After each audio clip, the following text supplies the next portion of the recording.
సముద్ర తీర గ్రామంలో పొగమంచుతో కప్పబడిన ఉదయం. దూరంగా ఒక పాడుబడ్డ పాత ఇల్లు ఆ కనిపిస్తుంది. ఇంటికెందుకు వెళ్ళం? ఏం జరిగింది? అది మనకి సంబంధం లేని చోటు. ఆ మాట అనయ్య మనసులో ప్రశ్నగా మిగిలిపోతుంది. నిజం తెలుసుకోవాలి.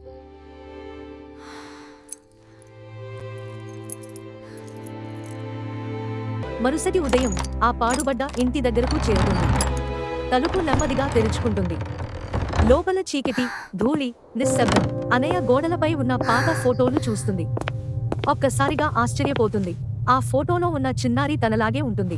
అనయ్య, అప్పుడే వెనుక నుంచి సరోజమ్మ గట్టిగా అరుస్తుంది. బయటికి రా. అనయ్య కళ్ళలో కోపం, బాధ కలిసిపోతాయి. ఇది ఎవరిల్లు అని అడుగుతుంది. మీ అమ్మ ఇల్లు. నేను ఆమెను నీకు దూరం చేశాను. అనయ్య హృదయం నా విరిగిపోతుంది. కథను నువ్వే దాచేశావు. అప్పుడు ఒక పాత లేఖ కనిపిస్తుంది.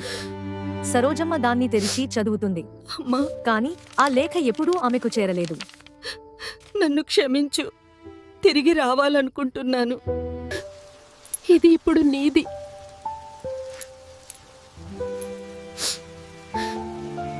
సముద్ర తీరంలో ఇద్దరూ నిలబడి ఉంటారు. గాలి మెల్లగా వీచుతుంది. అనయ్య నెమ్మదిగా సరోజమ్మ చేతిని పట్టుకుంటుంది. మరుసటి ఉదయం అదే సముద్రం అమ్మమ్మ, దగ్గర ఇక నుంచి అన్నీ చెప్పు.